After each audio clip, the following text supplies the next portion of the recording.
ಕಾಲೇಜ್ನಲ್ಲಿದ್ದಾಗ ಅವರ ನಡುವೆ ಸ್ನೇಹ ಮೂಡಿತ್ತು. ಬಗೆ ಬಗೆ ಮಾತುಗಳನ್ನಾಡಿ ಆತ ಆಕೆಯನ್ನ ಪ್ರೀತಿ ಬಲೆಗೆ ಬೀಳಿಸಿಕೊಂಡಿದ್ದ. ಆದರೆ ನಂಬಿದವಳಿಗೆ ಕೈಕೊಟ್ಟು ಮತ್ತೊಂದು ಮದುವೆಗೆ ಸಜ್ಜಾಗಿದ್ದ. ಕಲ್ಯಾಣ ಮಂಟಪಕ್ಕೆ ಎಂಟ್ರಿ ಕೊಟ್ಟ ಯುವತಿ ಲವರ್ಗೆ ಶಾಕ್ ಕೊಟ್ಟಿದ್ದಾಳೆ. ನಾದಸ್ವರ ಶುರುವಾಗಿತ್ತು, ಮಂತ್ರ ಘೋಷಗಳು ಮೊಳಗುತ್ತಿದ್ವು. ಕಲ್ಯಾಣ ಮಂಟಪ ಲಕಲಕ ಅನ್ನುತ್ತಿತ್ತು. ಸಂಬಂಧಿಕರು ಆಪ್ತರೆಲ್ಲ ಜಮಾಯಿಸಿದ್ರು. ಆದ್ರೆ ಯುವತಿಯೊಬ್ಬಳು ಪೊಲೀಸರ ಜೊತೆ ಬಂದಿದ್ದು. ನಡಿಬೇಕಿದ್ದ ಮದುವೆಗೆ ಬ್ರೇಕ್ ಬಿದ್ದಿದೆ. ಎಲ್ರೂ ಶಾಕ್ ಆಗಿದ್ದಾರೆ.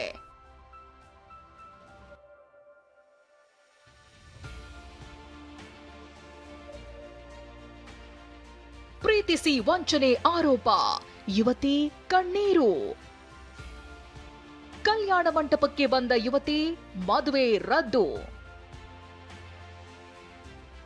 ಹೌದು, ರಾಯಚೂರಿನ ಇದೇ ಸಂತೋಷಿ ಹಬ್ ಚೌಲ್ಟ್ರಿಯಲ್ಲಿ ಸಿನಿಮಾ ಸ್ಟೈಲ್ನಲ್ಲಿ ಮದುವೆಗೆ ಬ್ರೇಕ್ ಬಿದ್ದಿದೆ. ಆಗಿದ್ದೇನೆಂದ್ರೆ, ರಾಯಚೂರಿನ ಈತ ರಿಷಬ್. ಬಳ್ಳಾರಿಯಲ್ಲಿ ಓದುವಾಗ ರಿಷಬ್ಗೆ ಕೊಪ್ಪಳ ಮೂಲದ ಈ ಯುವತಿ ಪರಿಚಯವಾಗಿದೆ. ಇಬ್ಬರ ನಡುವೆ ಪ್ರೀತಿ ಮೂಡಿದೆ. ನಂತರ ರಿಷಬ್ ಬಲವಂತವಾಗಿ ಯುವತಿ ಜೊತೆ ದೈಹಿಕ ಸಂಪರ್ಕ ಹೊಂದಿದ್ದಾನೆ. ಯುವತಿ ಗರ್ಭಿಣಿಯಾಗಿದ್ದು ಅಬಾರ್ಷನ್ ಕೂಡ ಮಾಡಿಸಿದ್ದಾನಂತೆ. ಆ ನಂತರ ಕವಲೂರು ದುರ್ಗಮ್ಮ ದೇಗುಲದಲ್ಲಿ ಇಬ್ರು ಮದುವೆಯಾಗಿದ್ದಾರೆ. ಯುವತಿ ಹೆಚ್ಚಿನ ವಿದ್ಯಾಭ್ಯಾಸಕ್ಕಾಗಿ ಬೆಂಗಳೂರು ಸೇರಿದ್ದಾಳೆ. ರಿಷಬ್ ಕೂಡ ಆಗಾಗ ಬೆಂಗಳೂರಿಗೆ ಬಂದು ಭೇಟಿ ಮಾಡ್ತಿದ್ದಂತೆ. ಆದ್ರೆ ಮೊನ್ನೆ ಇನ್ಸ್ಟಾಗ್ರಾಂನಲ್ಲಿ ರಿಷಬ್ನ ಮದುವೆ ಆಮಂತ್ರಣ ಪತ್ರ ಕಂಡು ಶಾಕ್ ಆಗಿದ್ಲು.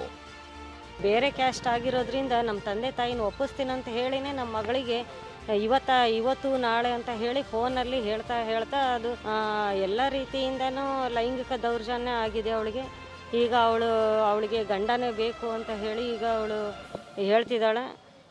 ಅವಳಿಗೆ ನ್ಯಾಯ ಬೇಕು ಸರ್. ಈಗ ಹೌದು, ಪ್ರೇಮಿ ರಿಷಬ್ ಸದ್ದಿಲ್ಲದೆ ಮತ್ತೊಬ್ಬ ಯುವತಿ ಜೊತೆ ಮದುವೆಗೆ ಸಜ್ಜಾಗಿದ್ದ. ಕೂಡಲೇ ಯುವತಿ ಸಂಬಂಧಿಕರ ಜೊತೆ ರಾಯಚೂರಿಗೆ ಬಂದಿದ್ದಾಳೆ. ಚೌಲ್ಟ್ರಿ ಬಳಿ ಬಂದವಳನ್ನ ರಿಷಬ್ ಮನೆಯವರು ಹೊರಕಳಿಸಿದ್ರಂತೆ. ನಂತರ ಯುವತಿ ರಾಯಚೂರು ಮಹಿಳಾ ಠಾಣೆಗೆ ಹೋಗಿ ದೂರು ನೀಡಿದ್ದಾಳೆ. ಪೊಲೀಸರ ಜೊತೆ ಚೌಲ್ಟ್ರಿಗೆ ಬಂದಿದ್ದು ಮದುವೆಗೆ ಬ್ರೇಕ್ ಬಿದ್ದಿದೆ. ಒಂದು 6 to 7 months ಬ್ಯಾಕ್ ತಾಳಿ ಕಟ್ಟಿದ್ಮೇಲೆ ನಂಬಿಕೆ ಕೊಟ್ಟ, ಮನೇಲಿ ಎಲ್ಲ ಒಪ್ಪಿಸಿ ಮದುವೆ ಆಗೋಣ ಅಂತ ಹೇಳಿ.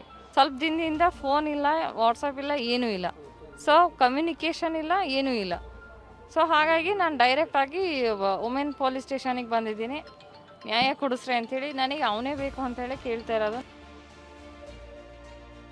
ಪೊಲೀಸರ ಸಮ್ಮುಖದಲ್ಲಿ ಪ್ರಕರಣ ಸುಖಾಂತ್ಯ. ಯುವತಿ ಜೊತೆ ಜೀವನ ನಡೆಸಲು ಒಪ್ಪಿದ ಪ್ರೇಮಿ. ಇನ್ನು ಪೊಲೀಸ್ ಠಾಣೆಯಲ್ಲಿ ಮಾತುಕತೆ ನಡೆದಿದ್ದು ಯುವತಿ ಜೊತೆ ಬಾಳಲು ರಿಷಬ್ ಕೂಡ ಒಪ್ಪಿದ್ದಾನೆ. ತನಿಖಾಧಿಕಾರಿಗಳ ಎದುರು ಪರಸ್ಪರ ಜೀವನ ನಡೆಸಲು ಇಬ್ಬರೂ ಒಪ್ಪಿಕೊಂಡಿದ್ದಾರೆ. ಇದರಿಂದಾಗಿ ಕೇಸ್ ಸುಖಾಂತ್ಯ ಕಂಡಿದೆ. ಇವಾಗ ಎಲ್ಲದಕ್ಕೂ ನ್ಯಾಯ ಸಿಕ್ಕಿದೆ. ನನಗೇನು ಮೋಸ ಆಗಿಲ್ಲ. ನಾವಿಬ್ರು ಖುಷಿಯಿಂದ ಹೋಗ್ತಾ ಇದ್ದೀವಿ. ಧನ್ಯವಾದ. ಸದ್ಯ ತನಗಾದ ಮೋಸದ ವಿರುದ್ಧ ಹೋರಾಟ ನಡೆಸಿ ಯುವತಿ ಗೆದ್ದಿದ್ದಾಳೆ. ಪ್ರೀತಿಸಿದ ಜೋಡಿ ಎಲ್ಲವನ್ನೂ ಮರೆತು ಒಟ್ಟಿಗೆ ಬದುಕಬೇಕಿದೆ. ಭೀಮೇಶ್ ಪೂಜಾರ್, TV9 ರಾಯಚೂರು.